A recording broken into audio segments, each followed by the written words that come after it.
I do see what could be a hide up in there, but even the hide does not look latrodectus enough for me. So I'm almost want to say that this is probably Steatota. Some of it is much smaller looking than others, but I'm gonna say Steatota. I can't really confirm that. So what we're looking for, and this is pretty precarious trying to get up here. This is not easy going. This is shale mudstone, so ancient. We're gonna say Precambrian, and this is not easy going. But what we're gonna do is we're gonna look for webbing with at least more than 1 year's worth of egg sacs. So that gives us a matriarchal female. And then we can be positive that this is, okay, this is legit latrodectus area, if that makes any sense. We're going to look for matriarchal females that are at least 2 years old, somewhere in there. And so discarded egg sacs and various other egg sacs in the web.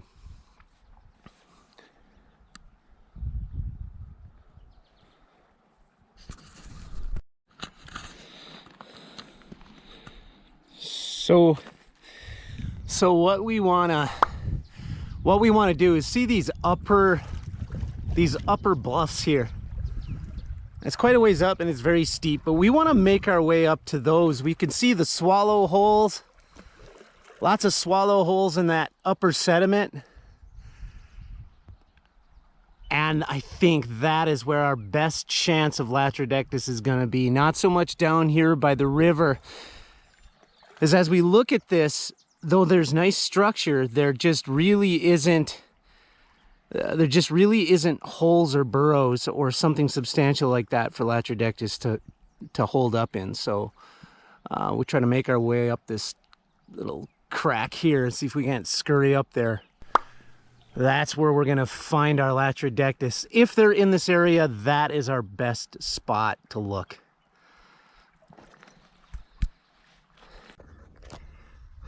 This is Steatota. So Steatota literally strewn all over a lot of this sediment. Now, you know, okay, so a male latrodectus will make something just like this. And you would actually play heck to tell them apart. Male widows do make a web. It's very short-lived. They'll balloon away from the mother. They will make a very minuscule web like this for a meal, and then they'll have at least a molt, and then that'll be it. They'll take off and look for a female. Their life is very short, but they will make a web. Geez, you know, it'd be hard to tell them apart. But I'm gonna say this is Steatota. There's a lot of it in here. Just look at all of the webbing here. Quite a display of webbing throughout these rock holes. And this is Therididae. Notice, well, you probably can't with the camera, but we have gumfoot strands. Again, I'm not going to say this is latrodectus. It's just on the thin side. It's more cobwebby. We're gonna go with Steatota. Definitely looks like Steatota to me. And then also in here, as I look up this chimney here, I'm seeing signs of pholcids. So, you know, we just really have quite the ecosystem here for spiders and all these cracks. No latrodectus yet, but beautiful Therididae webbing here. So it's pretty safe to say this terrain is dangerous. It's an understatement, but look at the webbing. We have so much webbing here. This is looking hopeful. We'll try to skirt along some of this. Hopefully we'll have luck. This really looks like latrodectus habitat to me, so.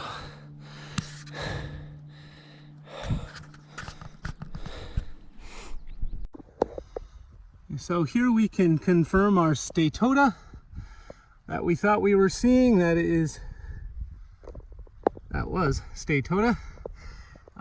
Looks like it wrapped up a prey there. That Theridiidae webbing, there's that header strand.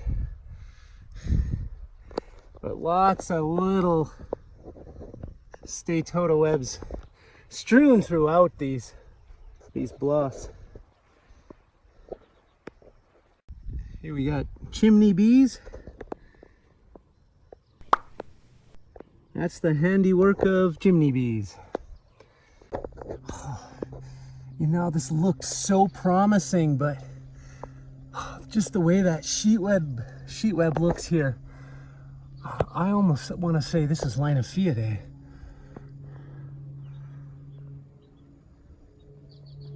I hope the camera's picking this up. It looks like it is, but the way it's suspended, the sheet web, this, I don't know if the camera can see that, but this header strand across the front, I'm going to say that's Linophiidae. I can't confirm that. I can't see a spider anywhere, but I'm going to say that's a sheet weaver.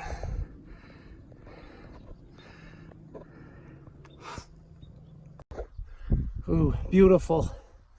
But again, Linophiidae, definitely sheet weaver.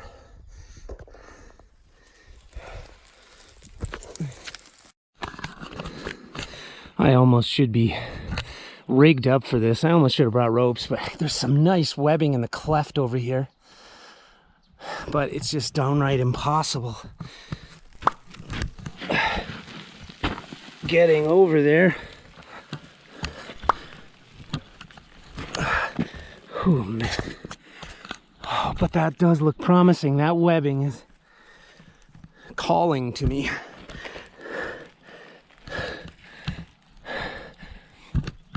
Oh, look at that. Here, let's try to zoom in here. Oh, I don't know if the camera can see that, but that webbing is so latrodectus. I can't confirm that, and there's no way I can get up there. That is a bummer. And go all the way up that crack. They'll take the sides or the edges of the cracks like this, but they won't take the top where that crack rounds over the top. They won't make a web in there, and that's because the water catches there and pools and swamps them and then washes them out. But in the cracks like this, they're hanging free and the water just goes right through. It doesn't bother them.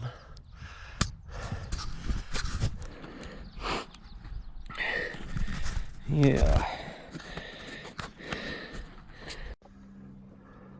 So we can at least confirm a black widow here. That is an egg sac. I have not seen the spider. She has not presented herself at all, but this egg sac is discarded. So it is on the ground. And I don't see any other egg sacs. No, I'm not too sure what that can tell us. What can we say about that? You know, obviously an adult female had an egg sac. You know, who knows the success of her offspring. There's not a lot of webbing here. It's very tucked under this. You know, this is like calcrete. So this is some more of that sediment, but this is like turning to stone itself, like a conglomerate rock.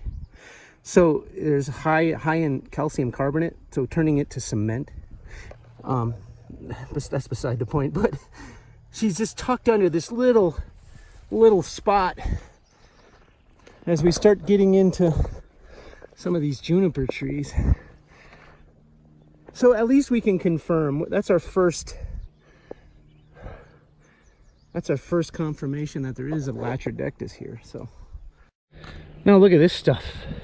This is obviously, look at the size of these rocks. So this is glacial till, but the problem is, look at the stuff above it.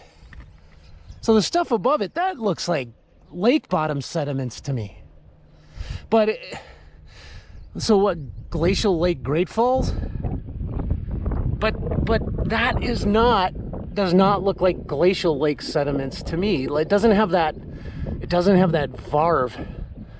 So, you know, in particular, glacial lakes have that varve, so you have those seasonal changes. So it'll have lines in it, like tree ring bands, because glacial lakes, you know, you have the light layer, which is summer melt sediment settling on the bottom of the lake. Then you have the winter clay layer, which is a dark layer.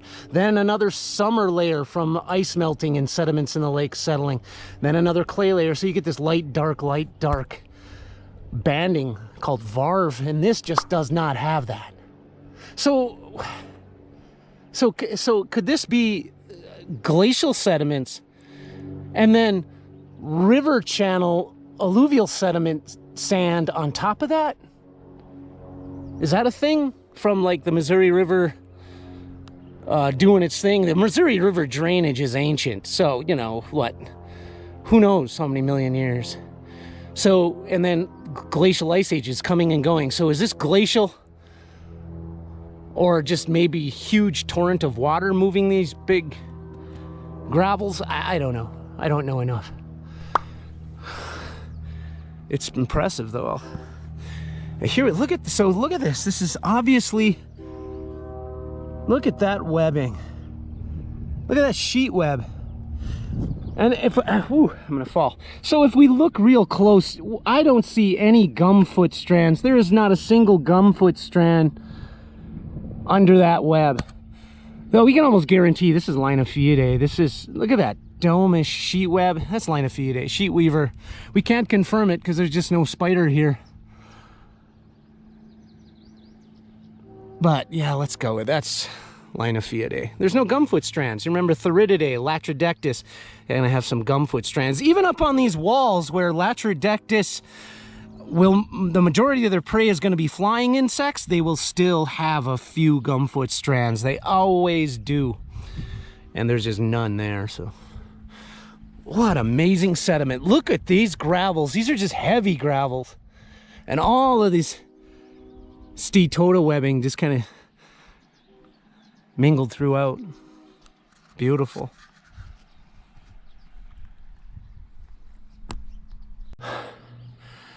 So let's get down here by the river and take a break again. This is getting pretty, this environment is getting pretty hostile. Now what do we have here? Look at this lower layer here down by the river. This is mudstone shales. There's a nice looking web there. I almost want to say that again is Linophiidae, a sheet weaver. So mudstone shales. Now this is pre-Cambrian.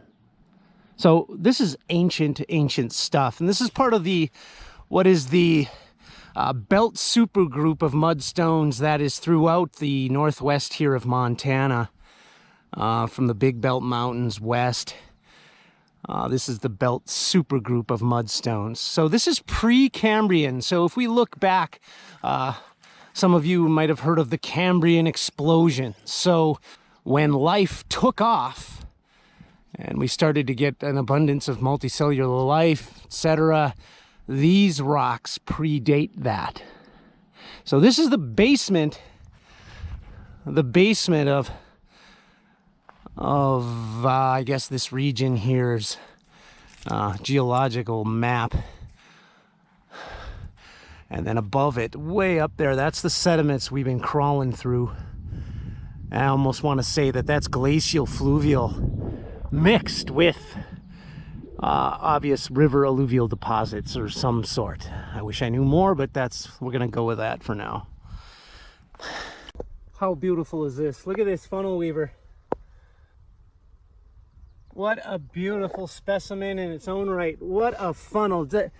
Just an amazing front porch there in the mudstone again. That is a heck of a specimen. That is Tegenaria.